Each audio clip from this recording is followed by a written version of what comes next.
Hello students, आज के इस वीडियो में हम बात करेंगे मॉलिक्यूलर ऑर्बिटल थ्योरी के ऊपर बेस्ड न्यूमेरिकल की। तो न्यूमेरिकल आपको कुछ इस तरह से दिया जाएगा। Right electronic configuration of the following on the basis of MOT यानी कि molecular orbital theory and also determine bond order, magnetic property and draw energy level diagram. ठीक है, तो आपके पास यहाँ पर कुछ स्पीसीज दे दिए जाएंगे यानी मॉलिक्यूल या मॉलिक्यूल आयंस दे दिए जाएंगे और कहेगा कि उसका इलेक्ट्रॉनिक कॉन्फ़िगरेशन करो मॉलिक्यूलर ऑर्बिटल थ्योरी के ऊपर बेस्ड, और उनका बॉन्ड ऑर्डर, मैग्नेटिक प्रॉपर्टी और साथ ही उसका एनर्जी लेवल डायग्राम भी ड्रॉ करो। वो स्पीसीज यानी कि आपको दी जा सकती है, जैसे H2 हो सकता है, H2+, He2+, Li2, Li2+, B2, C2, O2, O2+, O2-, ठीक है, N2, F2, Ne2, ऐसे कोई भी आपको दिया जा सकता है।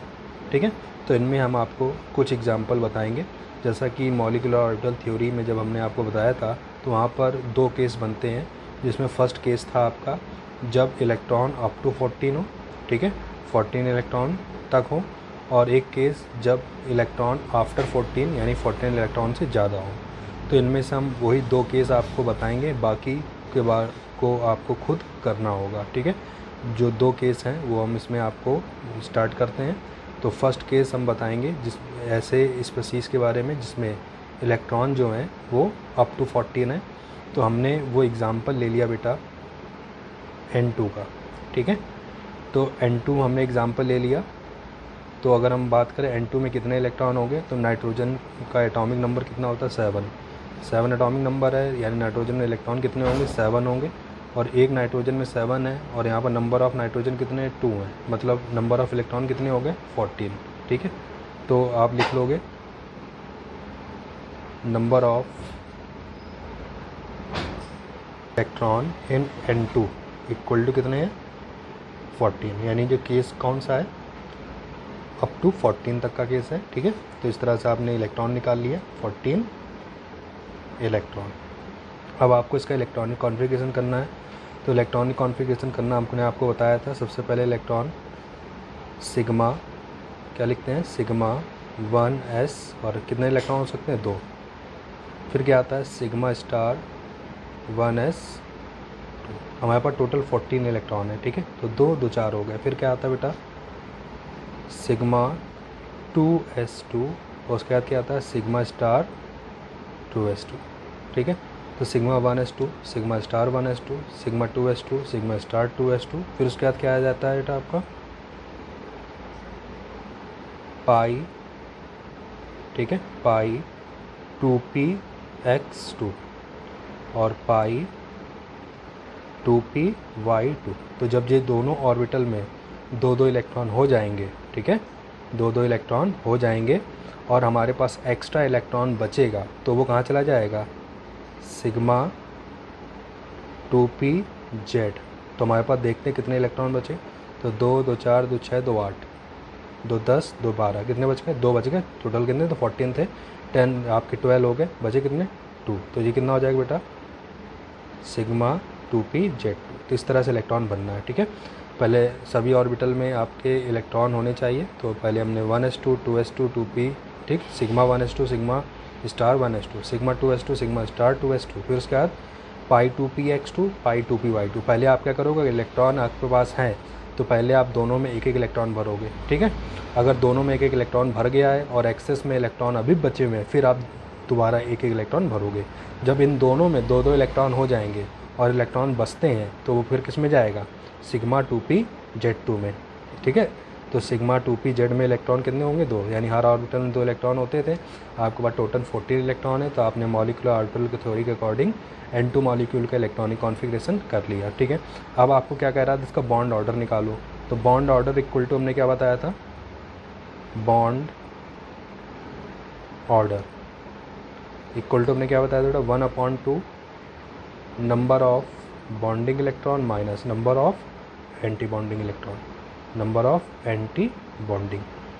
ठीक है, तो बॉन्डिंग इलेक्ट्रॉन कितने हैं, तो देख लो, जिनके ऊपर स्टार नहीं है, यानी 2 2 4 2 2 4 2 6 2 8 2 10।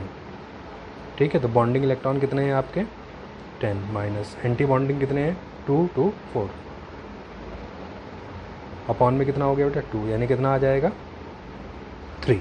यानी जो आपका N2 मॉलिक्यूल है वहाँ पर उसका बॉन्ड ऑर्डर कितना है 3 है, यानी नाइट्रोजन जो है वो दूसरे नाइट्रोजन के साथ ट्रिपल बॉन्ड से अटैच्ड है। ठीक है, तो ये बॉन्ड ऑर्डर हो गया। फिर आपसे क्या कर रहा था, इसकी मैग्नेटिक प्रॉपर्टी बताओ। तो मैग्नेटिक प्रॉपर्टी में के लिए अगर सभी ऑर्बिटल में 2-2 इलेक्ट्रॉन है, यानी सभी ऑर्बिटल आपकी पेयर्ड है, तो इसका मतलब डायामैग्नेटिक होगा। और सभी अगर एक ऐसी कोई भी ऑर्बिटल जिसमें आपके 2 इलेक्ट्रॉन नहीं है, यानी कि अनपेयर्ड इलेक्ट्रॉन है, तो वो कैसा हो जाएगा, पैरामैग्नेटिक होगा। तो यहाँ पर आप क्या देख रहे हो, सभी ऑर्बिटल में 2-2 इलेक्ट्रॉन है। इसका मतलब क्या हुआ, सभी ऑर्बिटल में जो प्रेजेंट इलेक्ट्रॉन है वो पेयर्ड फॉर्म में है। इसका मतलब जो N2 मॉलिक्यूल है वो कैसा होगा, डायामैग्नेटिक होगा। तो आप क्या लिख दोगे, N2 इज डायामैग्नेटिक,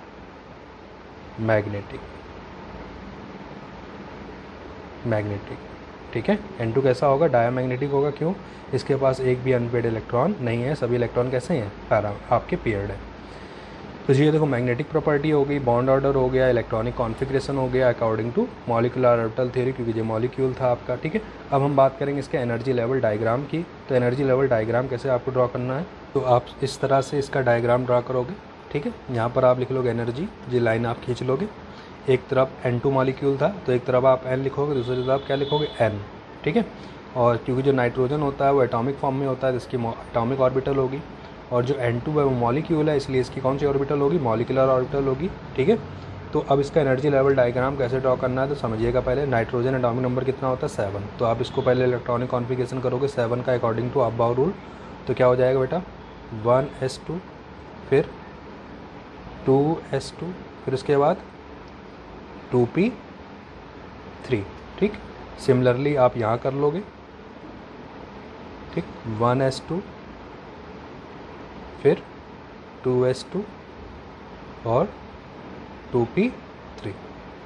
ठीक है, तो आपने इसका कर लिया एटॉमिक ऑर्बिटल का। और s में नंबर ऑफ ऑर्बिटल कितनी होती है बेटा, 1, और नंबर ऑफ इलेक्ट्रॉन कितने हैं 2, तो आपने ऐसे फिलअप कर लिया। यहाँ भी कितनी है, p में कितनी ऑर्बिटल होती हैं, 3 ऑर्बिटल होती हैं, px, py और pz। तो आप इसको ऐसे ड्रॉ कर लोगे, कितनी ऑर्बिटल होती है 3। ठीक, नंबर ऑफ इलेक्ट्रॉन कितने 3, तो 1 2 3। सिमिलरली आप यहाँ भी ऐसा कर लोगे। तो आपने ये मॉलिक्यूलर ऑर्बिटल, एटॉमिक ऑर्बिटल आपने फॉर्म करा। फिर आपने क्या देखते हैं, जब एटॉमिक ऑर्बिटल कंबाइन करती हैं तब क्या बनती है, मॉलिक्यूलर ऑर्बिटल बनती है। इसका मतलब जब ये ऑर्बिटल कंबाइन करेगी तो इसके कॉम्बिनेशन से 2 मॉलिक्यूलर ऑर्बिटल बनेगी। कौन कौन सी, एक बॉन्डिंग मॉलिक्यूलर ऑर्बिटल जिसको आप क्या लिखते हो सिग्मा से, और दूसरी एंटी बॉन्डिंग जो क्या होती है सिग्मा स्टार। यानी जो आपने इलेक्ट्रॉनिक कॉन्फिग सेम वही, यानी जब एक 1s ऑर्बिटल जुड़ेगी तो उससे 2 एटॉमिक मॉलिक्यूलर ऑर्बिटल बनेगी। कौन कौन से, सिग्मा 1s2 और सिग्मा स्टार 1s2। तो वही आप यहाँ पर ड्रॉ कर लेंगे। तो एक आपकी लोअर एनर्जी की होगी इस तरह से, इसको ऐसे मिला देंगे। ठीक, और एक हाई एनर्जी की होगी और इसको आप ऐसे मिला देंगे।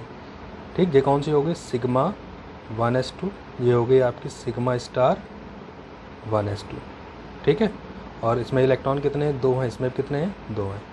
सिमिलरली आप इसके साथ कर लोगे, जब 2s ऑर्बिटल आपकी कंबाइन करेंगी तो क्या बनेगी, सिग्मा 2s2 और सिग्मा स्टार 2s2। यानी कि यहाँ आप क्या लिख लोगे, सिग्मा 2s2, यानी 2 इलेक्ट्रॉन है, और ऐसे एंटी बॉन्डिंग में सिग्मा स्टार 2s2, यानी इसमें कितने इलेक्ट्रॉन है, 2 इलेक्ट्रॉन।